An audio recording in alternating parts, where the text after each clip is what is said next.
2 heures après avoir enterré mon fils, son enseignante a soudain appelé et a dit « S'il vous plaît, venez immédiatement dans mon bureau, et ne dites rien à personne. » Lorsque je suis arrivé, mes mains se sont mises à trembler dès que j'ai vu la personne assise devant moi. Cette histoire est basée sur des faits réels. 2 heures après les funérailles de mon fils, j'ai reçu un appel, et cet appel a bouleversé ma vie à jamais.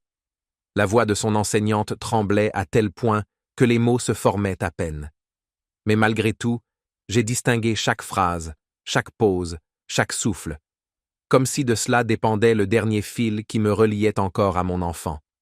À voix basse, elle m'a dit qu'elle avait trouvé quelque chose que je devais voir de mes propres yeux, m'a demandé de venir immédiatement à l'école et de la retrouver en salle des professeurs. Elle a insisté à part pour que je n'en parle à personne, même pas à mes proches, a répété que c'était dangereux, et ce n'est qu'ensuite, une fois arrivé à l'école, que j'ai aperçu une silhouette près de la porte qui m'a fait frissonner de la tête aux pieds. Jamais au monde je n'aurais cru que l'homme qui avait acculé l'enseignante de mon fils se révélerait être mon propre mari. Mais avant de raconter comment je suis entré dans cette pièce, il faut commencer depuis le tout début. 2 heures après que nous avons recouvert la tombe de mon Léonard de terre humide, la maison s'est transformée en un enfer glacé. L'odeur lourde du jasmin et des œillets des bouquets se mêlait à l'humidité de la terre du cimetière collée à l'ourlet de ma robe noire. Les gens entraient sans cesse dans le salon, passaient par la cuisine, revenaient, murmuraient des paroles de condoléances qui sonnaient creux et étouffés, comme si elles me parvenaient au bout d'un long tunnel. Qui sonnaient creux et certains disaient qu'il fallait se résigner à la volonté de Dieu, d'autres assuraient que Léonard reposait déjà paisiblement au ciel, mais aucune de ces phrases n'allégeait la douleur. Ma poitrine semblait déchirée de l'intérieur par des crochets rouillés, et chaque nouvelle inspiration demandait un effort tel que si je soulevais un poids insupportable pour un être vivant. Mon garçon n'avait que 8 ans. Il était parfaitement en bonne santé, vif, plein de vie, toujours en train de courir quelque part, contagieux de son énergie pour tous ceux qui l'entouraient. Le médecin traitant a dit qu'il s'agissait d'une crise cardiaque soudaine, un cas extrêmement rare, une anomalie congénitale dont personne n'avait connaissance. En moi, tout protestait. Je n'y croyais pas, mais je n'avais plus la force de contester, d'exiger, de crier.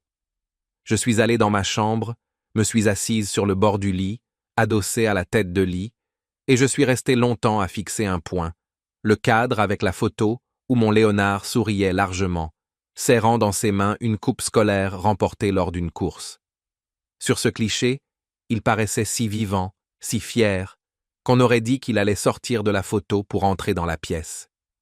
Et dehors, dans le salon, mon mari Daniel se tenait près de la porte, accueillait et raccompagnait les gens. Il avait les yeux rouges, le visage gonflé, les épaules affaissées, comme s'il portait sur lui toute cette maison et tous ceux qui s'y trouvaient. Tout le monde ne parlait que de sa force, de quel mari et père exemplaire il était, disant qu'il ne tenait que pour moi, pour ne pas me laisser m'effondrer complètement. Par la porte entr'ouverte, je l'ai vu s'étreindre avec M. Weber, le directeur âgé de la fondation caritative et de l'école où étudiait mon fils. Celui-ci tapotait Daniel dans le dos de sa large main lourde, le consolant comme un homme plus âgé console un plus jeune. Cette scène aurait dû m'émouvoir, susciter de la gratitude, mais quelque chose de désagréable a remué dans mon estomac, une vague sourde de nausée est montée, que je n'ai pas su expliquer. À ce moment-là, le téléphone posé près de moi sur la couverture a vibré et s'est mis à sonner, l'écran s'est allumé, et j'ai vu le nom. Régina, l'enseignante, la professeure principale de mon Léonard. J'ai froncé les sourcils, ne comprenant pas pourquoi elle appelait à un tel moment.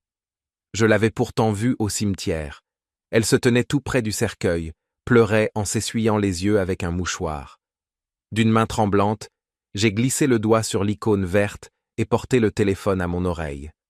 Sa voix était si basse qu'on aurait dit qu'elle était étouffée par des murs épais. Sa respiration était saccadée. Elle parlait comme si elle se cachait dans une armoire sombre et craignait de bouger. Presque en chuchotant, elle m'a demandé d'écouter très attentivement et de ne pas l'interrompre. Elle a dit qu'elle avait trouvé quelque chose que je devais voir personnellement et que cela se trouvait dans le tiroir du pupitre de mon fils. Puis sa voix s'est brisée, et elle m'a pratiquement supplié de venir immédiatement à l'école et de la retrouver en salle des professeurs. Et aussitôt, comme si elle se ravisait, elle m'a ordonné sèchement, de façon même brusque et inattendue, de ne rien dire à personne, absolument à personne, surtout pas à la maison. Elle a répété le mot « dangereux » plusieurs fois, et un frisson glacé m'a parcouru le dos. J'ai senti mon cœur, encore récemment comme figé par le chagrin, se remettre à battre vite et fort, comme dans la jeunesse, quand quelque chose effraie ou met en colère. L'engourdissement du deuil a reculé, et à sa place est apparue dans mon corps une angoisse aiguë, que je n'avais pas ressentie depuis la mort de mon enfant. Il était clair que ce que Regina avait trouvé était lié à mon fils, à ses derniers jours, à la manière dont tout s'était produit. Cela se percevait dans chacun de ses souffles, dans chaque fragment de phrase, dans le désespoir contenu qui perçait à travers la peur. L'instinct maternel, qui jusque-là s'était heurté impuissant au mur de la mort, s'est embrasé avec l'éclat d'un projecteur. J'ai essuyé mes larmes brutalement du revers de la main, je me suis forcé à me lever, j'ai inspiré profondément, comme avant de plonger dans une eau froide. Je devais y aller, je devais voir ce qu'elle avait trouvé et pourquoi c'était si dangereux. Je suis sorti de la chambre, traînant volontairement les pieds un peu plus que d'habitude, feignant une fatigue encore plus lourde qu'elle ne l'était réellement. En m'approchant de Daniel, qui parlait toujours avec M. Weber sur la loggia vitrée, je me suis penché vers lui et ai murmuré que j'avais très mal à la tête, que je devais descendre à la pharmacie la plus proche pour acheter des comprimés contre la migraine et en profiter pour marcher un peu, respirer l'air. Daniel m'a regardé avec tant de douceur et de sollicitude que n'importe quel étranger aurait instantanément cru à sa douleur sincère. Il a aussitôt proposé d'y aller lui-même à ma place, mais j'ai doucement écarté cette attention, disant que je voulais au moins 15 minutes pour être seul, pour me changer les idées. M. Weber a souri avec compréhension et, presque d'un ton paternel, m'a conseillé de ne pas m'éloigner et de ne pas rester trop longtemps dans l'air froid de la nuit, disant qu'après un tel choc, il fallait se ménager. J'ai hoché la tête, fait semblant de partager leur sollicitude, et je suis allé vers la voiture. Lorsque je suis parti en direction de l'école, Munich semblait interminable. L'asphalte mouillé s'étirait devant les phares comme un ruban sombre sur lequel glissaient sans fin les reflets jaunes des lampadaires. Une fine bruine a commencé à tomber, les rues brillaient comme du verre, les essuie-glaces balayaient paresseusement les gouttes sur le pare-brise, et dans ma tête tournait le même cercle de pensées. Qu'avait donc trouvé Regina? Pourquoi était-elle si effrayée? De qui me mettait-elle en garde? Et pourquoi me demandait-elle de me taire précisément devant Daniel? Car jusqu'à ce jour, il avait été pour moi un père exemplaire, attentif, patient, traitant son fils presque avec vénération. Je me suis répété maintes fois qu'il ne pouvait être mêlé à rien de sombre ni de dangereux, mais une petite graine de doute, obstinée, a tout de même germé quelque part au fond de moi, comme une racine qui fissure lentement le béton. En chemin, je me suis rappelé malgré moi les derniers mois, ces moments auxquels je n'avais auparavant pas prêté attention. Comment Léonard se plaignait de maux de ventre, comment il se fatiguait soudain souvent, comment il pouvait s'endormir directement sur le canapé ou à table, la fourchette encore à la main. Je me souvenais de la façon dont Daniel prenait avec insistance en charge toutes les questions liées aux médicaments, surveillait lui-même la prise, allait lui-même chez le médecin, s'énervait et s'irritait lorsque je proposais d'emmener notre fils chez un autre spécialiste, sans lien avec leur connaissance, surtout avec ce fameux cousin de M. Weber, qu'il louait tant et assurait qu'il connaissait mieux que quiconque l'historique médical de notre garçon. Tout cela, qui auparavant n'était qu'un bruit de fond, s'est soudain assemblé dans ma mémoire, comme les pièces noires d'un puzzle sinistre. La nuit, l'école paraissait étrangère et inquiétante. Le grand bâtiment, qui le jour bourdonnait de voix d'enfants, se tenait presque silencieux, seule une faible lumière brillait à une ou deux fenêtres. Près de l'entrée, un agent de sécurité était de garde. Il a levé paresseusement les yeux de son téléphone en me voyant. Une lueur de reconnaissance a traversé son regard, et une compassion hésitante s'est dessinée sur son visage. En bégayant, j'ai dit que l'enseignante m'attendait en salle des professeurs. Il a soupiré, regardé sa montre, puis moi, manifestement incertain de la justesse de laisser entrer une femme ayant récemment enterré son fils dans une école vide au milieu de la nuit, mais il a tout de même tiré le verrou et m'a laissé passer. Sous mes pieds s'étendait la lumière froide des lampes du couloir, mes pas résonnaient sur le carrelage, et cet écho, pour une raison quelconque, ne faisait qu'accentuer la solitude. J'avais l'impression de ne pas marcher dans un couloir d'école, mais dans un long passage souterrain.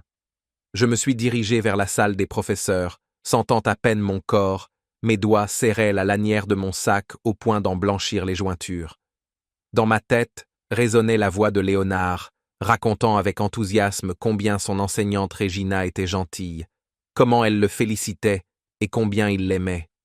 L'idée que cette femme soit à présent à ce point effrayée qu'elle craigne même de tout me dire au téléphone me terrifiait plus que l'obscurité du couloir. Je me suis arrêté devant la porte entr'ouverte, j'ai inspiré plus profondément et, retenant mon souffle, j'ai regardé à l'intérieur. La scène que j'ai vue a figé mon cœur. Régina se tenait dans un coin près de l'armoire à dossier, plaquée contre le mur, le visage blanc comme la craie, les yeux énormes de peur. Elle tremblait de tout son corps, levant les mains dans un geste de supplique impuissante.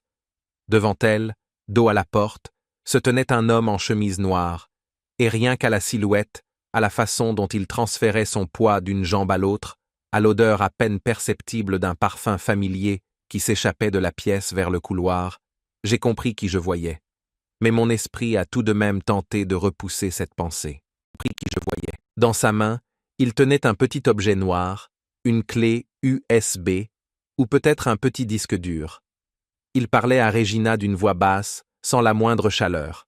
Dans ses mots, on n'entendait que la menace, l'acier et le froid. Cette voix était si étrangère à celle que j'entendais chaque jour à la maison que, pendant une seconde, j'ai simplement refusé de croire mes oreilles.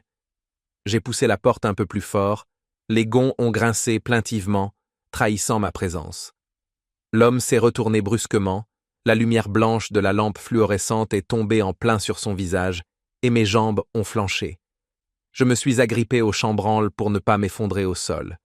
Devant moi se tenait Daniel, mon mari, le père de mon fils que je venais tout juste d'enterrer. Daniel m'a regardé sans réelle surprise, comme s'il avait calculé à l'avance que je pourrais apparaître ici précisément à ce moment-là. Son visage, figé un instant plus tôt dans un masque glacé, s'est peu à peu transformé.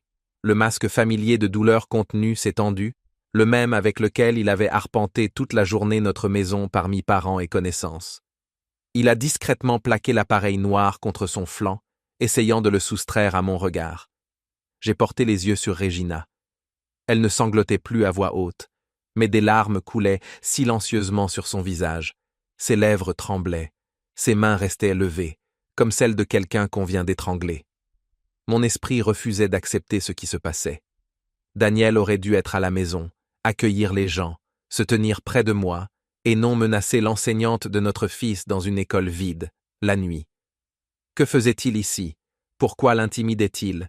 Et que pouvait-il y avoir dans ce petit appareil noir pour que le regard d'une femme adulte se transforme en celui d'un animal traqué? Le silence est devenu presque tangible, lourd. Je n'entendais que le bourdonnement régulier du climatiseur et les sanglots étouffés de Régina. Daniel a été le premier à briser cette tension. Il s'est approché lentement de moi, avançant avec précaution, comme quelqu'un qui s'approche d'un animal effrayé pour tenter de l'apaiser. À mesure qu'il réduisait la distance, l'expression de son visage changeait de nouveau. Ce n'était plus l'homme froid qui, une seconde plus tôt, se tenait au-dessus de l'enseignante, mais un mari brisé par le chagrin qui apparaissait devant moi. Il a ouvert les bras comme pour m'enlacer et, d'une voix rauque, a dit qu'il ne s'attendait pas à me voir à l'école, qu'il ne pouvait simplement plus rester à la maison parmi les affaires de Léonard, qu'il était venu seulement pour récupérer les affaires de son fils, avant que, le lendemain, les agents d'entretien ne mettent tout dans des sacs pour jeter. Ces paroles semblaient raisonnables, presque touchantes, et si je n'avais pas vu ce qui se passait auparavant, je me serais sans doute effondré contre sa poitrine en croyant chaque son. Mais devant mes yeux se tenait encore Régina, acculée dans un coin avec la peur dans le regard, et cette image m'empêchait de me détendre. J'ai cherché son regard. J'avais désespérément besoin d'une confirmation, d'une fissure de vérité au milieu de ce mensonge poisseux.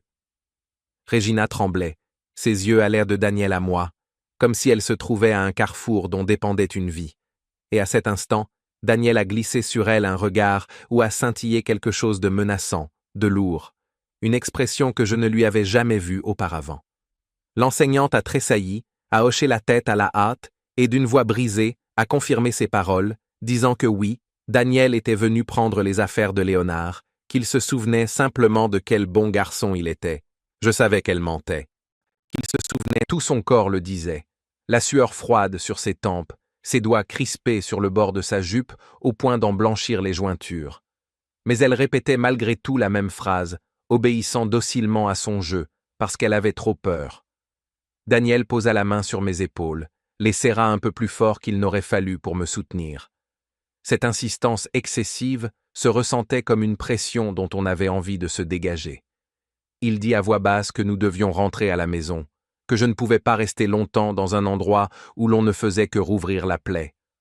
Sur la table se trouvait une boîte en carton contenant les dessins, les cahiers et les crayons de Léonard.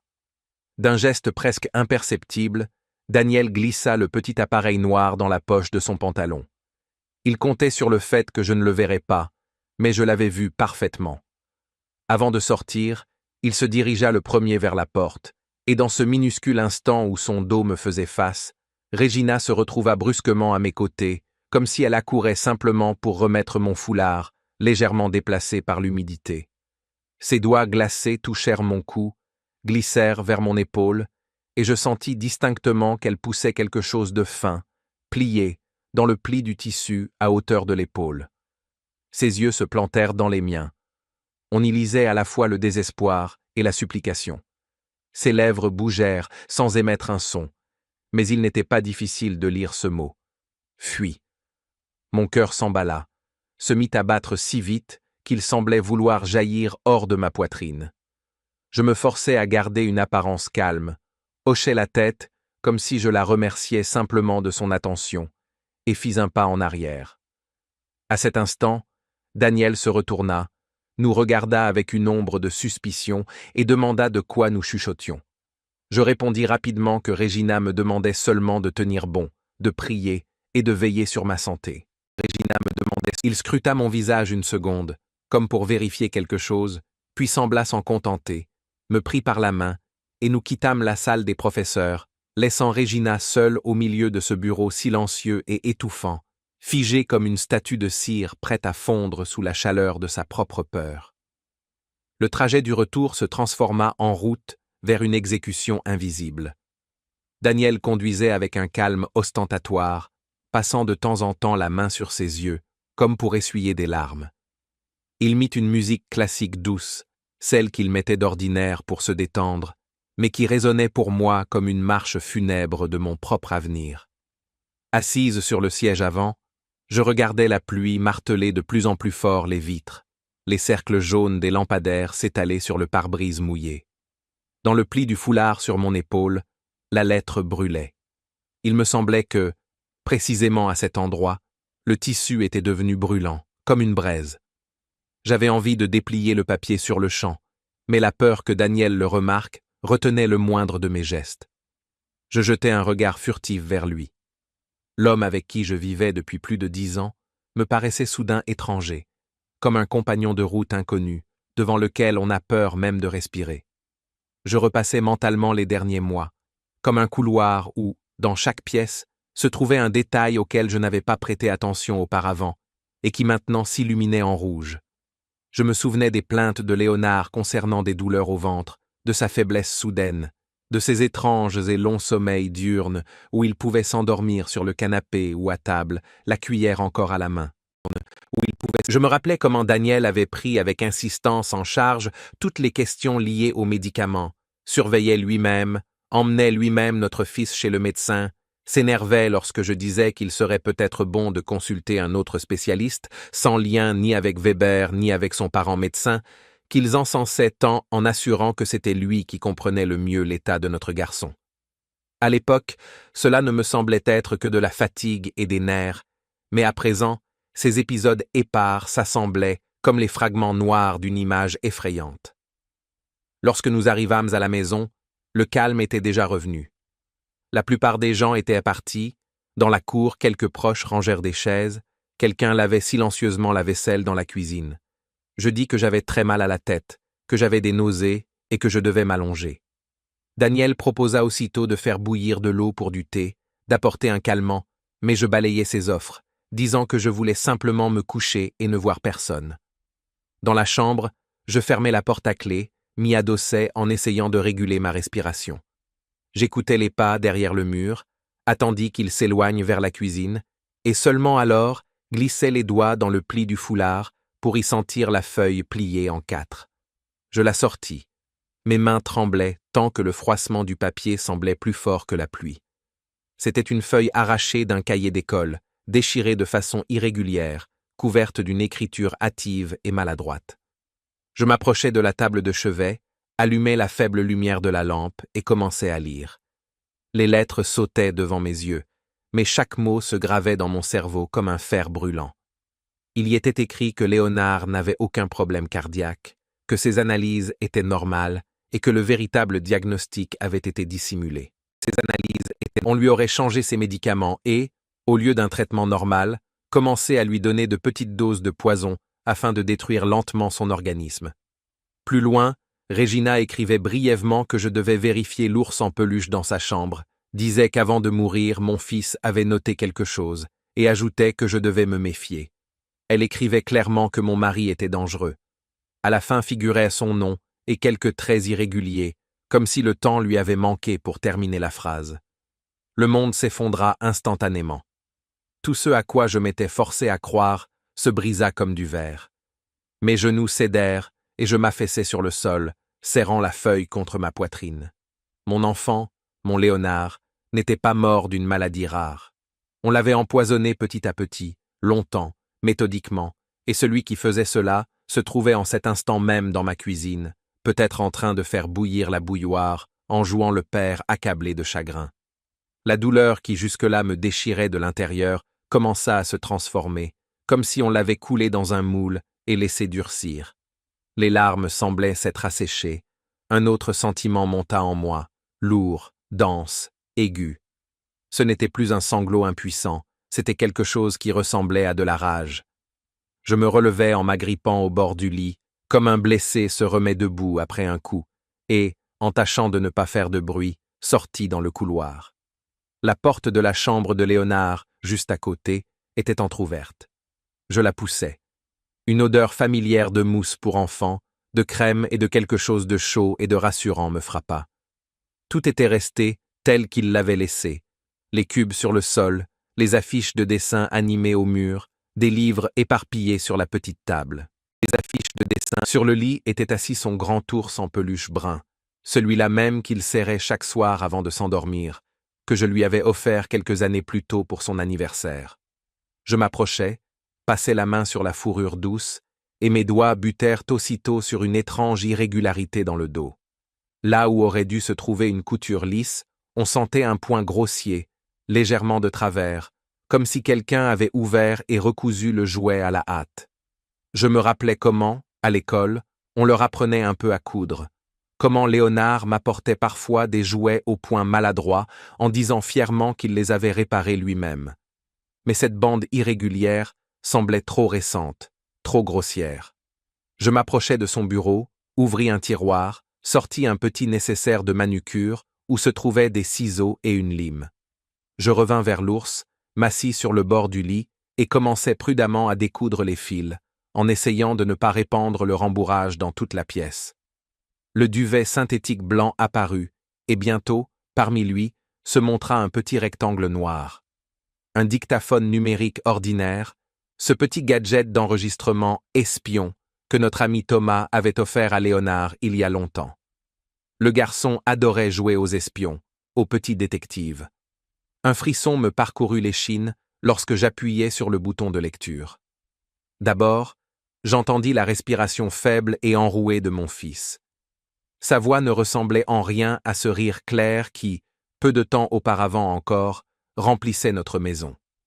Il disait qu'il avait de nouveau mal au ventre après que papa lui avait donné le médicament rouge, qu'il était très amer et ne ressemblait pas du tout à celui que je lui donnais, qu'il avait peur de m'en parler parce qu'alors, papa se mettait en colère, comme la dernière fois, que papa assurait que c'était une sorte de super vitamine qui le rendrait fort, mais que lui se sentait seulement de plus en plus mal. Puis, sur l'enregistrement, on entendit le grincement d'une porte et des pas lourds, et je reconnus distinctement la voix de Daniel. Il parlait au téléphone avec quelqu'un. Dans son ton, il n'y avait pas la moindre inquiétude, seulement une assurance quotidienne, blasée. Il disait calmement à Weber de ne pas s'inquiéter, qu'il avait déjà augmenté la dose, que le garçon ne tiendrait pas jusqu'à la semaine suivante, que dès que l'enfant mourrait, l'héritage du grand-père serait automatiquement libéré et versé sur le compte du tuteur, c'est-à-dire le sien, et qu'alors lui et Weber se partageraient l'argent à parts égales, et que l'autre n'avait plus qu'à préparer les papiers pour transférer le bâtiment de la fondation à un autre nom. L'enregistrement s'interrompit brutalement. Un silence si dense s'abattit dans la pièce que j'entendais le sang battre dans mes tempes. Je me plaquai les 2 mains sur la bouche pour ne pas crier. Les murs semblaient vaciller, le monde perdit ses contours. L'homme avec qui j'avais vécu plus de 10 ans, le père de mon enfant, avait empoisonné de sang-froid son propre fils pour de l'argent et des biens. Et celui que tous respectaient comme un noble bienfaiteur et directeur de fondation s'était révélé être son complice. Ce n'étaient pas des hommes, mais des prédateurs dissimulés sous des costumes respectables. À ce moment-là, la poignée de la porte de la chambre se mit à bouger. Quelqu'un essayait d'entrer, mais j'avais verrouillé à l'avance. La voix de Daniel retentit aussitôt, sourde, sans la douceur habituelle. Il demanda pourquoi la porte était fermée, m'appela, ordonna d'ouvrir. Dans son ton, il n'y avait plus la moindre trace de tendresse, seulement de la dureté et une menace voilée. Il frappa plusieurs fois la porte du poing, disant de ne pas le pousser à la défoncer. Je reculai en serrant contre ma poitrine à la fois l'ours en peluche et le dictaphone. Je reculai. Il comprenait déjà que j'avais tout découvert, et c'était cela le plus effrayant. Les coups devenaient plus forts, à chaque choc les cadres tremblaient, un dessin d'enfant accroché au mur se mit à pencher de travers. Daniel criait mon nom d'une voix qui ressemblait au rugissement d'une bête enragée. Panique et fureur s'y mêlaient. Je comprenais que dès qu'il entrerait dans cette pièce, ma vie ne tiendrait plus qu'à un fil. Mais il n'était plus temps de rester assise par terre à pleurer. Je glissai le dictaphone dans la poche intérieure de ma tunique. C'était désormais la seule chose que je possédais pour pouvoir un jour obtenir la vérité. La porte ne laissait aucune option. Il ne restait que la fenêtre. La chambre de Léonard se trouvait au 2e étage. Près de la maison poussait un vieux pommier aux branches étalées. Ses grosses branches s'étiraient presque jusqu'au petit balcon. Je me rappelais comment je grondais mon fils lorsqu'il avait essayé à plusieurs reprises d'y grimper. À l'époque, cela me semblait une espièglerie dangereuse, mais à présent, cette bêtise d'enfant pouvait me sauver la vie. Je me précipitai vers la fenêtre, tirai le loquet, ouvris grand les battants. L'air nocturne, imprégné de pluie et d'odeur de terre humide, me frappa au visage. Dehors, l'orage faisait rage. Les éclairs illuminaient la cour par instants. Le tonnerre couvrait les coups de Daniel contre la porte. L'arbre gémissait sous les rafales de vent. Je sortis sur le petit balcon, montai sur la rambarde et cherchai du pied la branche la plus proche. Elle était mouillée et glissante, mais je n'avais pas le choix. Rester à l'intérieur signifiait attendre la mort. Sans me laisser le temps de réfléchir, je me jetai en avant, m'agrippant à l'écorce rugueuse des 2 mains. La branche me griffa douloureusement les paumes. Sous mes doigts craquaient de petits rameaux secs. Le tissu mouillé de ma tunique noire s'accrocha à une fine branche. Je tirai de toutes mes forces, entendis le tissu craquer et se déchirer, mais cela m'était égal. L'essentiel était d'atteindre le sol. En bas, la boue fit un bruit de succion sous mes pieds nus. À peine avais-je senti la terre qu'un fracas assourdissant retentit au-dessus de ma tête.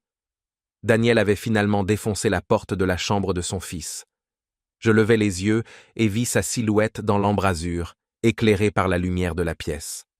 Il sortit sur le balcon, se pencha par-dessus la rambarde, scrutant le déluge et l'obscurité, jurant, me criant. Je me collai au tronc du pommier, retins mon souffle. Un éclair jaillit si fort que, l'espace d'une seconde, la cour sembla presque en plein jour. J'eus l'impression qu'il allait baisser les yeux, mais le rideau d'eau et la lumière aveuglante l'empêchaient de distinguer le sol. Finalement, il recula et disparut de nouveau dans la chambre, persuadé sans doute que je me trouvais encore quelque part à l'intérieur. Je ne perdis pas une seconde. Pieds nus, m'enfonçant dans la boue lourde, longeant le mur de la maison, j'atteignis le petit portillon que le jardinier utilisait d'ordinaire. Je comprenais que dès que Daniel réaliserait que je n'étais dans aucune des pièces, il commencerait à fouiller la maison, puis la cour, alerterait la sécurité, activerait toutes les relations dont il disposait. Weber avait des connaissances partout, et je ne savais plus du tout à qui faire confiance. Chaque ombre me semblait un ennemi tapi, chaque silhouette d'arbre, une présence humaine. Enfin, j'atteignis le portillon, tirai le loquet, jaillis sur le chemin sombre derrière notre lotissement, et me mis à courir sans me retourner, serrant la poche contenant le dictaphone qui était désormais mon unique soutien. Après avoir couru environ 2 kilomètres jusqu'à une grande route, je me réfugiai sous l'auvent d'une station-service fermée pour la nuit. Je sortis de ma poche le téléphone trempé par la pluie. Il avait vibré plusieurs fois en chemin. Je n'avais même pas regardé l'écran. Il était évident de qui venaient les appels. Il ne pouvait s'agir que de Daniel. Sans hésiter, je rejetai tous les appels entrants, trouvai dans la liste des contacts le nom qui constituait mon seul fil de confiance. Thomas, mon vieil ami d'école, un homme qui avait passé sa vie à aller là où les gens ordinaires n'osent même pas regarder. Journaliste d'investigation, obstiné, habitué à la saleté. Je composais son numéro avec des doigts tremblants, priant intérieurement pour qu'il ne dorme pas. La tonalité retentit 2 fois, puis j'entendis sa voix rauque et ensommeillée. Je n'expliquai rien en détail, je n'en avais ni la force ni le temps. À travers mes sanglots, je parvins seulement à dire que Daniel avait tué Léonard, que je me trouvais près d'une station-service sur la route, et je lui demandais simplement de venir sans poser de questions au téléphone. Puis, je coupai la communication et éteignis aussitôt l'appareil pour que personne ne puisse me localiser. Je me recroquevillai contre le rideau métallique du magasin, entourai mes genoux de mes bras, tremblant à la fois de froid, de peur et parce que mon corps tentait de se remettre de la décharge d'adrénaline. Chaque phare d'une voiture approchante faisait se figer mon cœur. À chaque fois, j'attendais de voir le familier 4x4 noir de Daniel. Un quart d'heure s'étira dans ma tête, comme des années. Enfin, une vieille berline grise s'arrêta près de moi, la vitre côté passager s'abaissa, et je vis le visage inquiet de Thomas. Je bondis, me jetai dans la voiture et claquai la portière si fort que la vitre vibra plaintivement. De l'extérieur, je devais être affreuse, trempée jusqu'aux os, couverte de boue, les mains griffées et le visage d'une pâleur mortelle, comme celui de quelqu'un qu'on vient de sortir de la tombe. Thomas me lança un regard rapide, serra les lèvres, ne posa aucune question, se contenta d'appuyer sur l'accélérateur. À l'intérieur de la voiture, sous l'effet de l'air chaud, je me mis à trembler encore plus fort, non seulement de froid, mais parce que mon organisme commençait enfin à relâcher la tension. Il prit sa veste sur la banquette arrière et la posa sur mes épaules, tenait le volant d'une main, et de l'autre serra ma paume comme pour me transmettre une part de sa fermeté. Je commençai à parler, lentement, en trébuchant, depuis le début. L'appel de Regina, la scène à l'école, la duplicité de Daniel, le billet, l'ours et le dictaphone. Chaque mot sortait comme si j'expulsais des éclats de verre.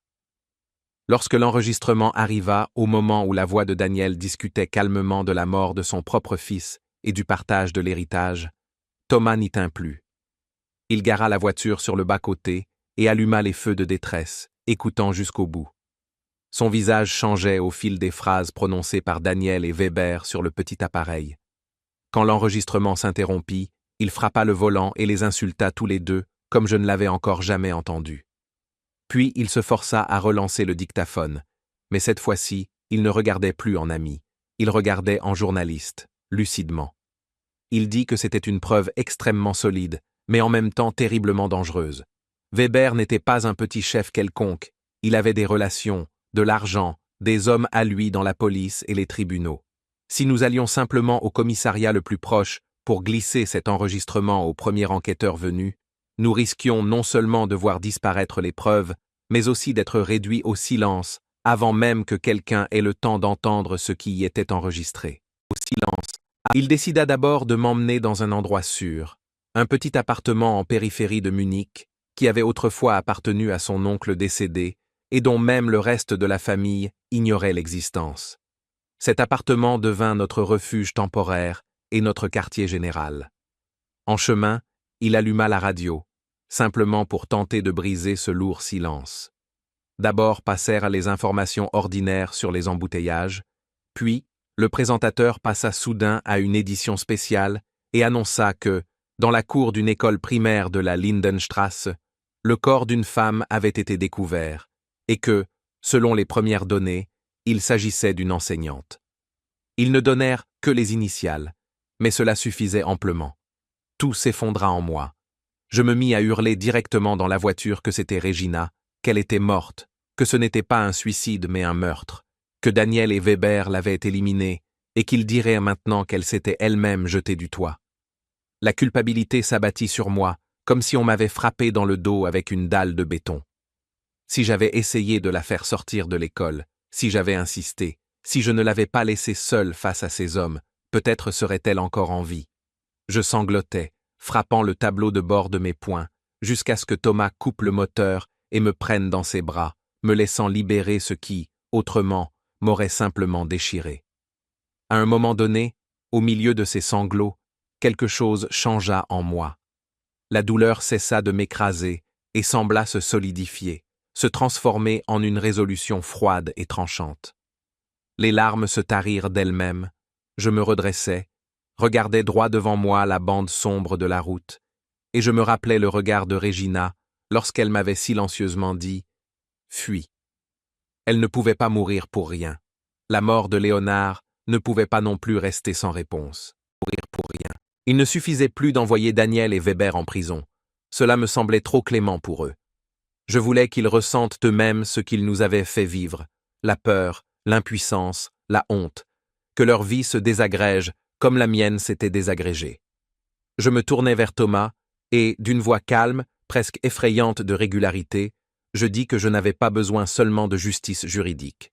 J'avais besoin de détruire ces hommes jusqu'à la racine, pour que chacun de leurs jours soit imprégné du même effroi dans lequel mon enfant avait vécu et dans lequel Regina était morte. Thomas soutint mon regard, hocha la tête en silence, acceptant cette alliance tacite et sombre. Nous décidâmes de ne pas aller tout de suite à la police, tant que nous n'aurions pas rassemblé quelque chose d'impossible à contester par l'influence ou l'argent.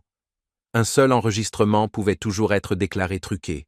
Il nous fallait obtenir le poison même avec lequel Daniel avait empoisonné Léonard, une preuve matérielle réelle. Nous étions convaincus qu'il ne s'en débarrasserait pas immédiatement, soit par excès de confiance, soit par simple négligence.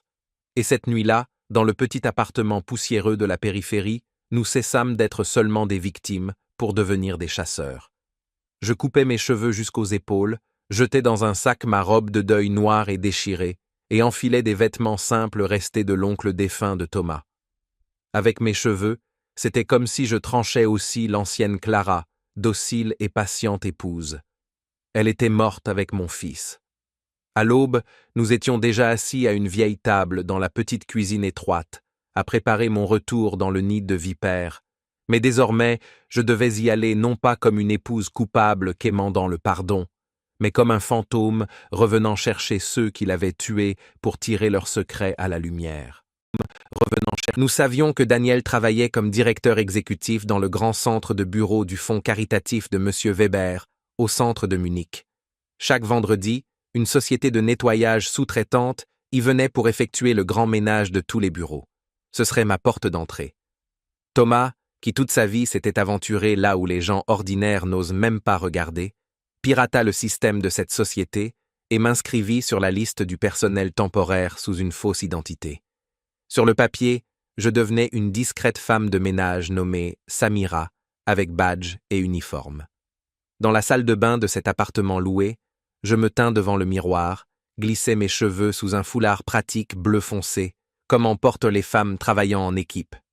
J'enfilai l'uniforme clair, un peu trop grand, de la société de nettoyage, par-dessus un gilet bon marché, et posais sur mon nez de grosses lunettes à monture épaisse. Avec de la poudre, j'effaçais les traits vifs de mon visage, rendant la peau terne, irrégulière. La femme qui me regardait depuis le miroir n'était plus Clara. C'était une autre, une travailleuse quelconque, sur laquelle personne ne s'attarderait. Thomas me déposa à 2 pâtés de maison de la tour de verre du fond Espoir. Je sortis du coffre un chariot grinçant, rempli de seaux, de serpillières et de chiffons, et me fondis dans le flot des femmes et des hommes semblables à moi qui entraient par l'accès de service. Le vigile au portique ne leva même pas la tête, jeta par habitude un œil à la liste générale et fit un geste de la main. Pour lui, nous étions une masse grise uniforme. Le bas de l'échelle travaillait en silence, sans visage.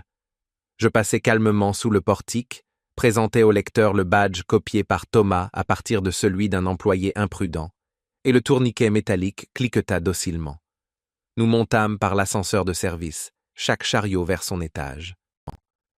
Mon itinéraire menait au 12e, là où se trouvait le bureau de Daniel. Le couloir m'accueillit avec sa moquette épaisse, un silence étouffé et le froid de la climatisation. Je poussais mon chariot en faisant semblant de ne regarder que le sol. J'arrivais devant les lourdes portes doubles portant la plaque « Direction des opérations » et appliquais le badge sur le lecteur. Le voyant clignota brièvement en vert, la serrure cliqueta, et j'entrai. Le bureau était spacieux, meublé de sombre, avec un grand bureau et une large fenêtre donnant sur une partie de la ville et la rivière. Sur le mur derrière le bureau était accrochée notre photo, Daniel, Léonard et moi, riant quelque part dans un parc. Un frisson me parcourut, mes doigts se crispèrent d'eux-mêmes. J'avais envie de m'approcher, d'arracher ce cadre, d'écraser le verre. Il ne l'avait pas accroché par amour, mais comme un élément d'un masque soigneusement construit de pères de famille exemplaires. Je savais que derrière le tableau abstrait sur le mur latéral se cachait un coffre-fort. Un jour, je l'avais vu composer le code en se couvrant hâtivement de son corps. Mais à l'époque, je pensais qu'il s'agissait simplement d'affaires du fond, pas de quelque chose de monstrueux. Maintenant, une boule me serrait la gorge.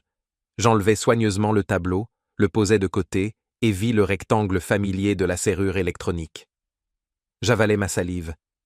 Le code était la date de naissance de notre fils.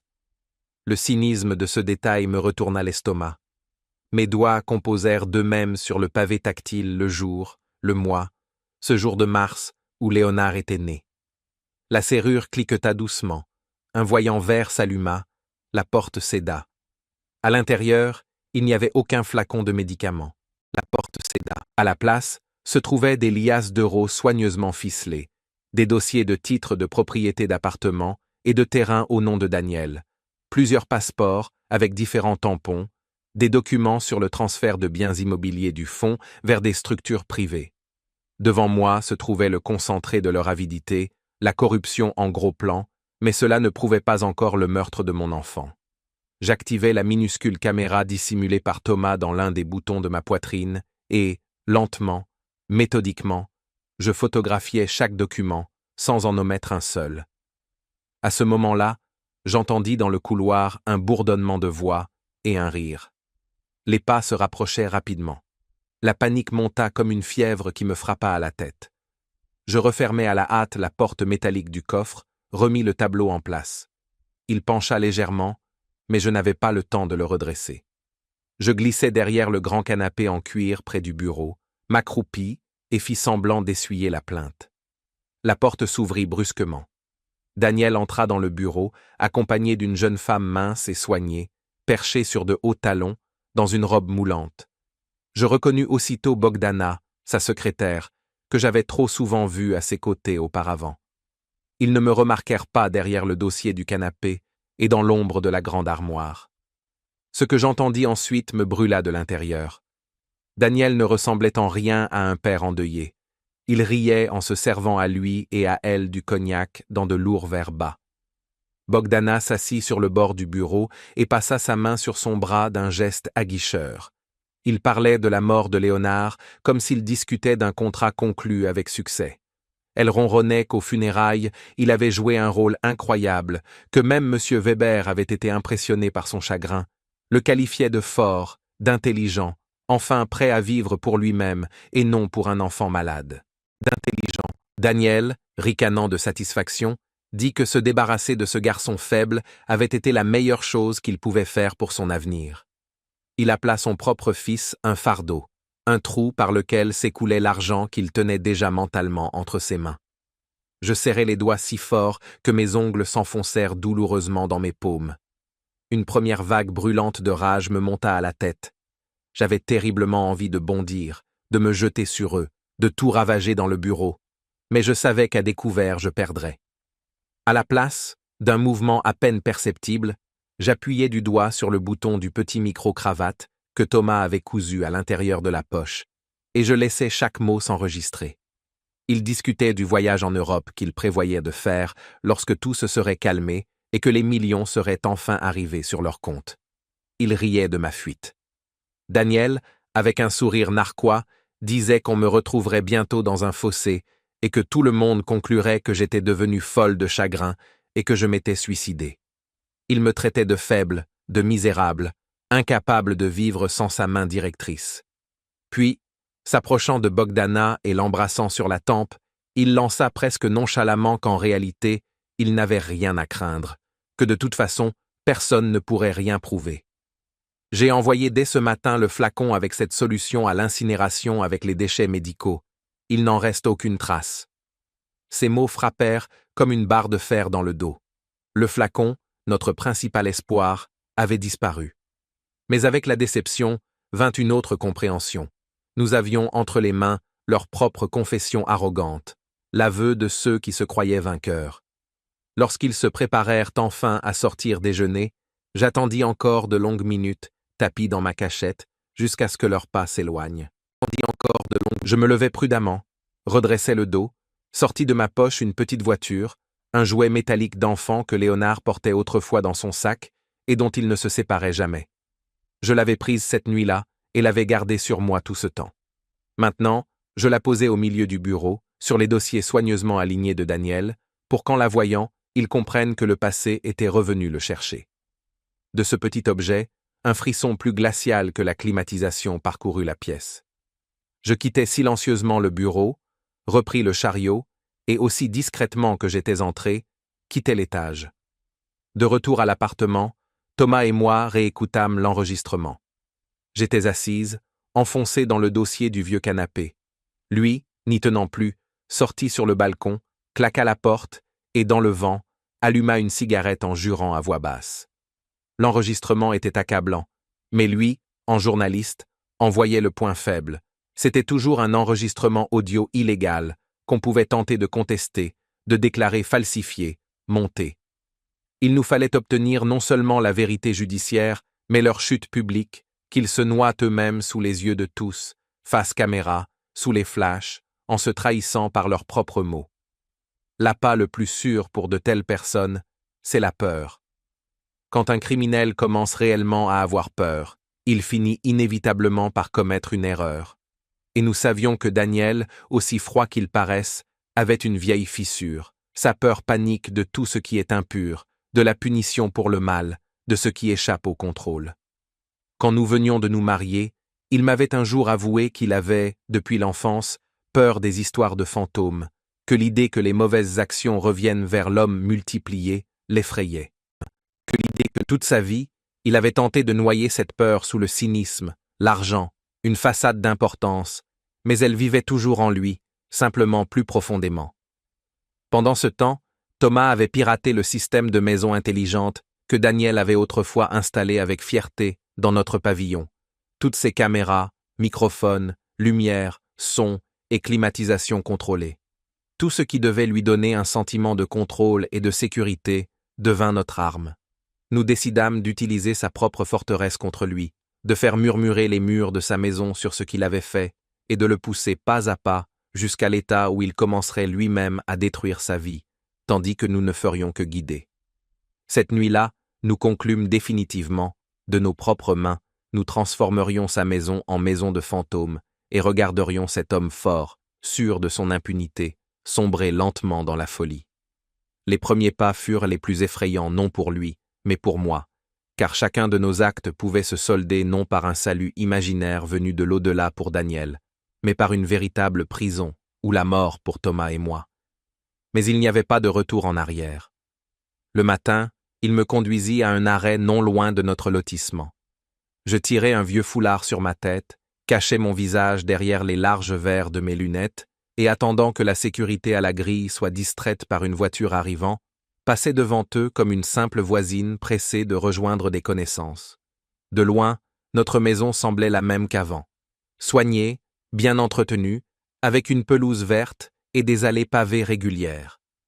Moi seul savais que, derrière ces murs, se trouvait un homme qui s'était déjà essayé au rôle du vainqueur, convaincu de s'être débarrassé à la fois d'un fils malade et d'une épouse encombrante. La veille encore, en trifouillant sur son ordinateur portable, Thomas m'avait montré le schéma complet du système de maison intelligente, toutes les caméras, haut-parleurs, capteurs de mouvement, microphones. À côté de nos noms figuraient des identifiants, des mots de passe, des numéros de téléphone. Autrefois, cela me semblait n'être que confort et progrès. À présent, cela ressemblait à une toile d'araignée au centre de laquelle Daniel était assis, contrôlant chaque bruit, chaque mouvement. Il voulait savoir qui entrait, qui sortait, à quelle heure la lumière s'allumait et s'éteignait la télévision. Et c'est précisément cette toile que nous comptions retourner contre lui, pour que la maison elle-même commence à lui murmurer ce qu'il avait fait. En montant sur le perron, j'insérai la clé dans la serrure. La porte céda avec son cliquetis familier. À l'intérieur, l'air sentait le café cher et son eau de toilette. Quelque part au fond de la maison, dans la cuisine, le lave-vaisselle fonctionnait sourdement. À ce grondement régulier, on comprenait qu'après les funérailles, on avait déjà remis de l'ordre en apparence, mais le véritable chaos ne faisait que commencer. Je traversais le salon, inspectais rapidement, presque mécaniquement, les plafonds, les coins, les armoires où se cachaient les caméras. Les petits yeux noirs me regardaient avec leur habituelle indifférence. Seulement, désormais, je savais qu'en plus de Daniel, d'autres observeraient, ceux que nous avions ralliés à notre cause. Thomas avait réussi à s'entendre avec un programmeur de ses connaissances, amateur de travaux non officiels. En une nuit, il avait ouvert l'accès à distance du système et nous avait donné un panneau de contrôle complet. Chaque pièce pouvait devenir une scène de théâtre, il suffisait d'entrer quelques commandes. Je m'approchais de la cheminée où étaient posés des cadres de vieilles photos. J'en retirai celui où nous étions tous les trois à rire au bord de la rivière, et à sa place, je posai un autre cliché, le dernier pris à l'école avant les compétitions. Léonard y était seul, en tenue de sport, la coupe à la main. Son sourire était trop vivant pour être regardé sans douleur, mais c'était précisément le but. Nous voulions que chaque regard de Daniel ne rencontre pas son propre masque de père heureux, mais le visage de l'enfant qu'il avait tué. Dans l'angle de la pièce, là où se trouvait auparavant un vase décoratif, je posai une petite enceinte, extérieurement banale, mais reliée de l'intérieur au système sonore général. À travers elle, sur commande, on pouvait diffuser n'importe quel enregistrement, ma voix ou le rire de mon fils. Thomas m'avait obligé pendant des heures à fouiller mon téléphone et de vieilles clés USB pour retrouver tous les enregistrements audio et vidéo où Léonard se faisait entendre, lorsqu'il récitait des poèmes, bavardait, riait, nous appelait, Daniel et moi, à la cuisine. Nous avions soigneusement découpé de courts fragments où l'on n'entendait que sa respiration, ses pas, le frottement de ses chaussons sur le sol, un petit rire étouffé, et constitué une palette de sons, comme une gamme pour de futures scènes. Je m'efforçais de me déplacer dans la maison rapidement, sans m'attarder inutilement. Je savais qu'à tout moment Daniel pouvait revenir. Il n'avait désormais plus d'autorité formelle sur moi, mais il avait cette soif de faire disparaître toute trace, et je ne doutais pas que, dans les jours à venir, il prendrait le risque de venir ici pour récupérer certains papiers, des affaires, peut-être tenter de retrouver le dictaphone s'il devinait où j'avais pu le cacher. En allant vers la chambre de Léonard, je m'arrêtai dans le couloir et sortis de la poche intérieure une petite clé USB fine préparée par Thomas. Poche intérieure. Elle contenait une copie de son propre article brouillon, dans lequel il décrivait en détail le mécanisme de détournement de fonds du fonds Espoir, d'anciennes transactions suspectes, des morts étranges parmi les employés. Pour l'instant, ce n'était qu'une esquisse d'enquête à venir, mais pour nous l'essentiel était ailleurs. Le fichier était signé du nom de Daniel, comme si c'était lui-même qui s'apprêtait à dénoncer Weber. Je glissai la clé USB dans le tiroir inférieur de la petite commode près du miroir, là où Daniel aimait ranger ses montres et ses boutons de manchette. J'étais certaine qu'un jour, il y regarderait et la trouverait, et qu'en l'ouvrant, il verrait un texte où chaque paragraphe respirerait la trahison. Si Weber lisait un tel document, la confiance entre eux se fissurerait. Dans la chambre de mon fils, tout était resté tel que lors de cette nuit terrible, seuls les débris de la serrure brisée avaient été retirés de la porte. Le pommier derrière la fenêtre agitait doucement ses branches. Je m'approchai du lit vide. Celui sur lequel l'ours se trouvait avec le dictaphone avait été notre premier guide vers la vérité. L'ours n'était plus là. Je l'avais emporté avec moi, ne voulant laisser dans cette maison aucun témoin des conversations qui s'y étaient tenues. Pourtant, la sensation de la présence de mon fils était presque physique. Je passai la main sur la couverture, sur le bureau, sur le rebord de la fenêtre, murmurai à voix basse, seulement avec les lèvres, une demande de pardon à Léonard pour ne pas avoir compris plus tôt, et je lui promis qu'il ne resterait pas dans la terre sans que le monde sache qui et pourquoi l'y avait placé. Puis, m'essuyant les yeux du revers de la manche, je fixai sous le plateau du bureau un minuscule carré ressemblant à un morceau de ruban adhésif double face. Un minuscule carré. C'était un autre cadeau des connaissances de Thomas, une balise miniature qui, le moment venu, permettrait de suivre Daniel s'il décidait de sortir en cachette de la maison des médicaments ou des documents. Nous ne savions pas exactement ce qu'il comptait encore dissimuler, mais nous savions qu'après ma disparition, il était devenu nerveux et qu'il finirait par faire un faux pas. Je partis aussi silencieusement que j'étais venu. Je refermai la porte, sans oublier d'activer l'ancien code de l'alarme pour que Daniel ne soupçonne rien. Je retournai vers la route et montai dans un bus qui sentait les vêtements mouillés et le savon bon marché. Les gens autour de moi vivaient leur vie. Certains allaient travailler, d'autres revenaient de la polyclinique. Personne ne savait quelle guerre je menais, et cette sensation avait quelque chose d'étrangement apaisant. Dans le nouvel appartement, dans la cuisine à la peinture écaillée, j'enlevais mon foulard, laissais tomber la tête dans mes mains, m'accordais quelques minutes de silence, puis j'allumais l'ordinateur portable où la fenêtre du panneau de contrôle du système de notre maison était déjà ouverte. Sur le schéma clignotaient les icônes des pièces, comme si le cœur de cette maison battait désormais ailleurs, chez des étrangers, sur un écran. Les 2 premiers jours, nous nous contentâmes d'observer, sans intervenir. Daniel venait effectivement souvent, mais pas tous les jours. Un matin, il arriva définitivement, visiblement convaincu que son épouse dangereuse avait été soit capturée, soit cachée quelque part très loin. Les caméras enregistrèrent son entrée, la manière dont il inspectait les lieux sans hâte, passait de pièce en pièce.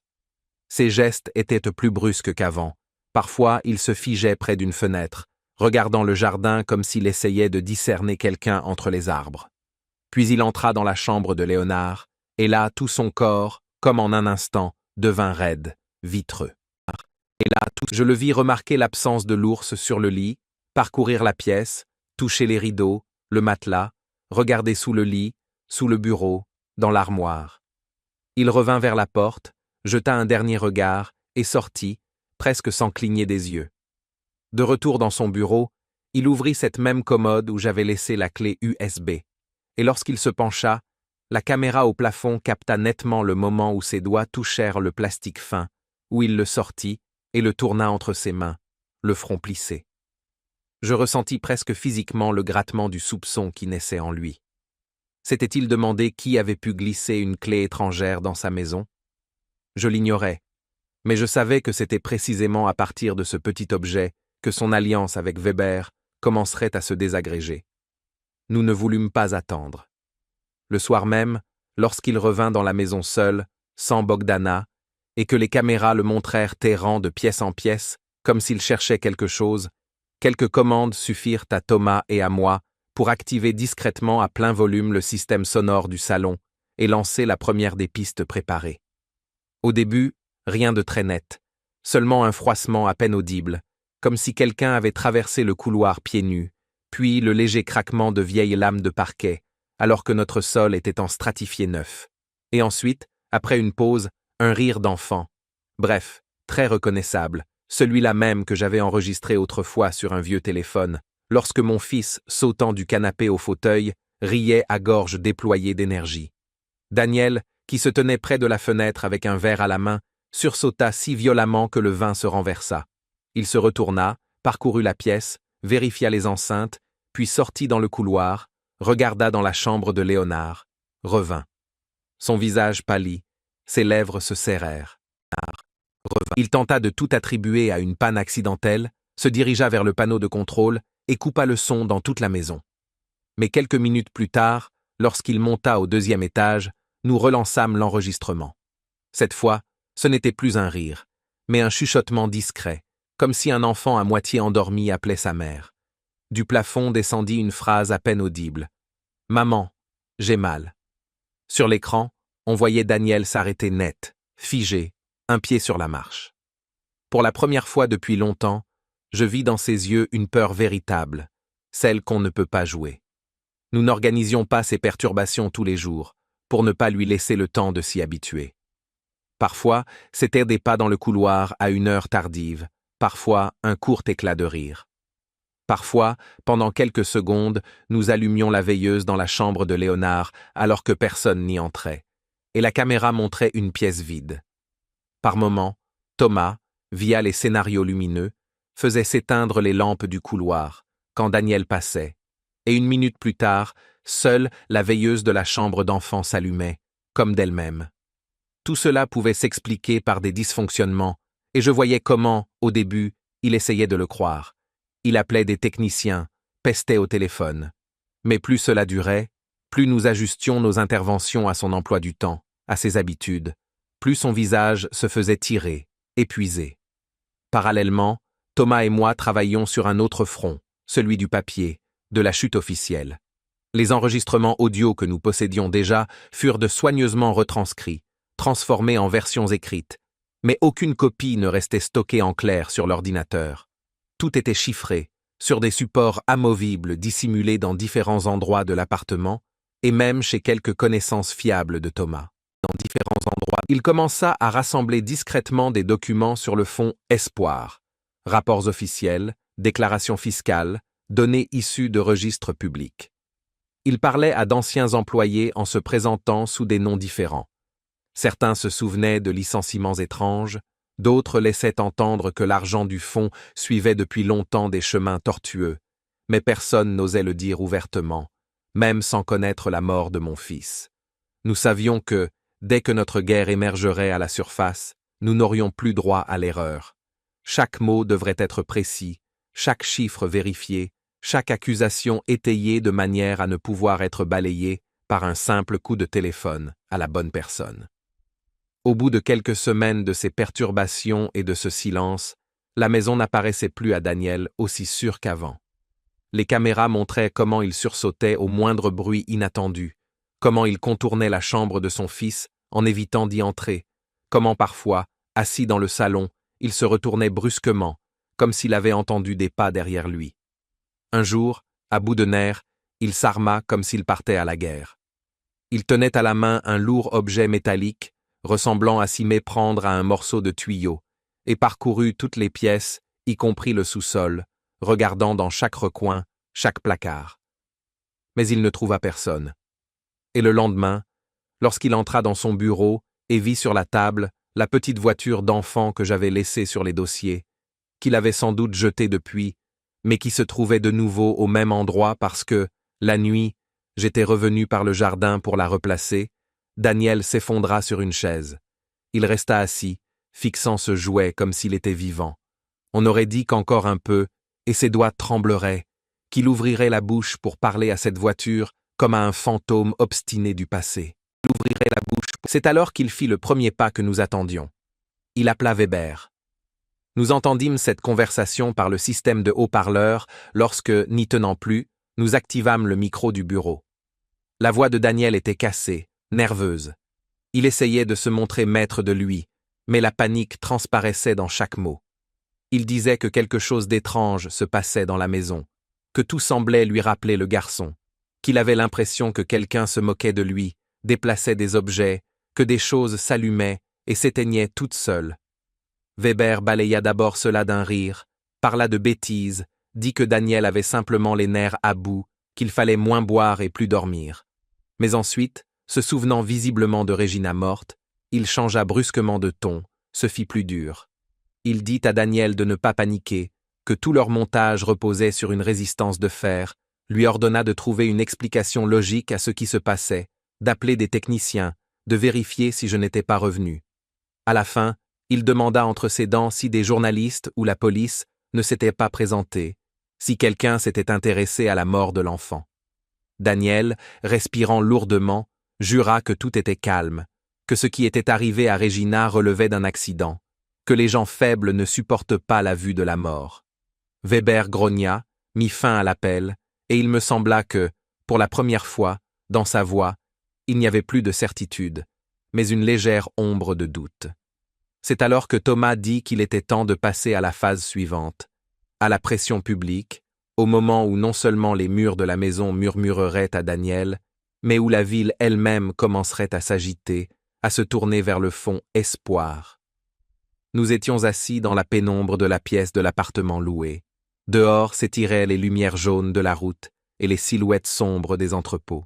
Dehors s'étiraient. Sur la table gisaient des impressions, des clés USB, de vieux carnets remplis de notes, et je comprenais que le chemin du retour était désormais fermé. Très bientôt, non seulement Daniel et Weber sauraient que les fantômes du passé étaient venus les chercher, mais toute la ville verrait comment, sous l'enseigne caritative, la saleté avait grouillé pendant des décennies. Et j'étais prête à soutenir ce regard, pourvu qu'il ne puisse plus se cacher.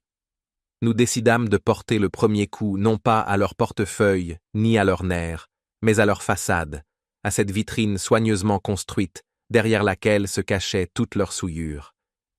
Il me faisait peur de penser que nous allions exposer au grand jour la mort de mon fils, en faire un élément d'une affaire retentissante.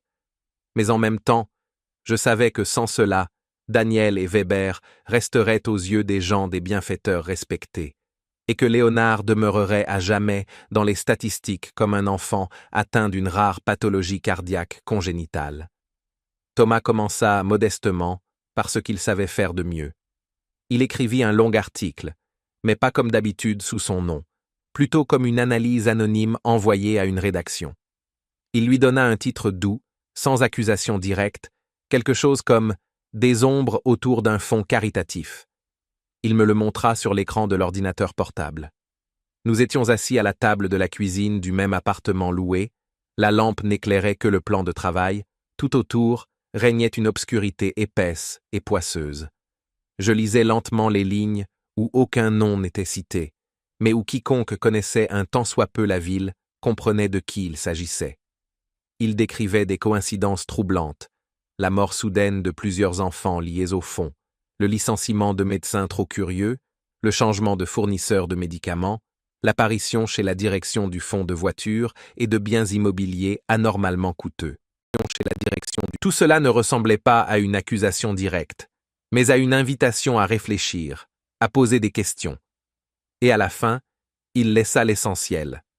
Le fait de la mort de mon fils sans le nommer, mais avec l'allusion à l'étrange écart entre une anomalie rare dans le rapport final et des analyses parfaites soudainement disparues du dossier.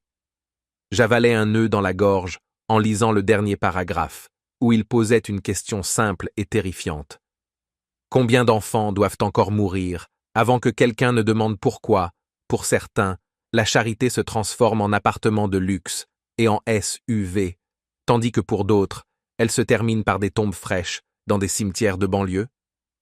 À cet instant, je ressentis plus clairement que jamais que notre chemin ne pouvait plus être inversé. Daniel et Weber auraient pu pardonner des fantômes dans la maison, les attribuer aux nerfs, avaler une clé USB pleine d'allusions, mais une question publique jetée dans l'espace, ils ne pourraient plus la faire disparaître aussi facilement. Thomas n'apporta pas l'article à un grand quotidien régional. Il n'était pas naïf, il savait que pour ce genre de médias, il est souvent plus simple de prendre de l'argent pour se taire que de s'attirer des ennuis. Il envoya le texte à un portail urbain indépendant où travaillait un ancien collègue, un homme qui, autrefois, dans sa jeunesse, avait refusé un poste confortable dans la presse officielle pour garder le droit d'écrire ce qu'il jugeait nécessaire.